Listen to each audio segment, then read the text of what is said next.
time I was at the mall with my younger cousin, and there's the stands in the middle of the mall, and she was pointing to a lady, there's an Indian lady, and she was pointing and staring and asking, why is she wearing a dot on her forehead? So today you should listen to me because I will teach you the importance of the bindi and about the culture and why you should respect them and their culture. So today I will tell you about the bindi that the Indian females wear on their forehead. First, I will tell you about the traditional bindi worn in South and Southeast Asia. Second, I will tell you about the religious significance of the bindi. And third, I will tell you about the modern use of the bindi as opposed to the traditional. So first, I will tell you about the traditional bindi worn in South and Southeast Asia. According to Suryamoy Das, a Hinduism expert with a master's degree in English literature, 1999, stated that the traditional bindi is a red dot placed on the female's forehead in between both eyebrows and is worn to characterize adornment. Since ancient times, the bindi has been placed on the forehead because the middle of the forehead is considered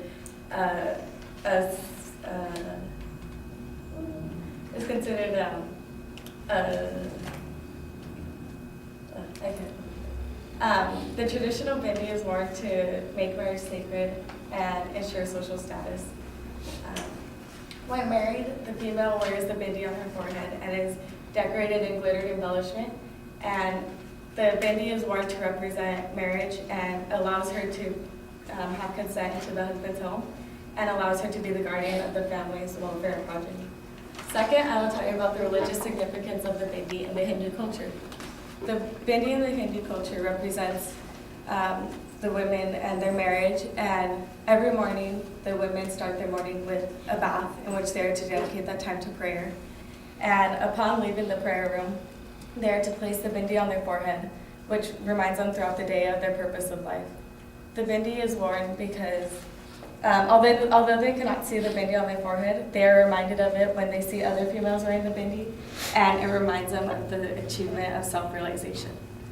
Third, I will tell you about the modern use of the bindi and how now it is worn as a sense of style, and it does not have the same significance that it did when, and it does not have the same significance of the traditional bindi, which is worn to represent age, marital status, and ensure social status. Fatima Farha, the Hindustan Times assistant editor, 2014, stated that the bindi was worn, stated that celebrities such as Vanessa Hudgens, Miley Cyrus, and Katy Perry have been seen wearing the bindi, and they aren't wearing it for the same reason that the Hindu females are wearing it, and they're wearing it as a sense of style or trends and because it looks cute. So obviously the bindi does not have the same meaning that it used to have in the traditional times. So first, I told you about the traditional bindi worn in South and Southeast Asia. Second, I told you about the religious significance of the bindi. And third, I told you about the modern use of the bindi as opposed to the traditional use of the bindi. So now you have learned the importance of the bindi and why it is important to know is because now when you see them, you will understand why they are wearing it and it's a part of their culture, and you will understand not to judge them and that it's part of their culture.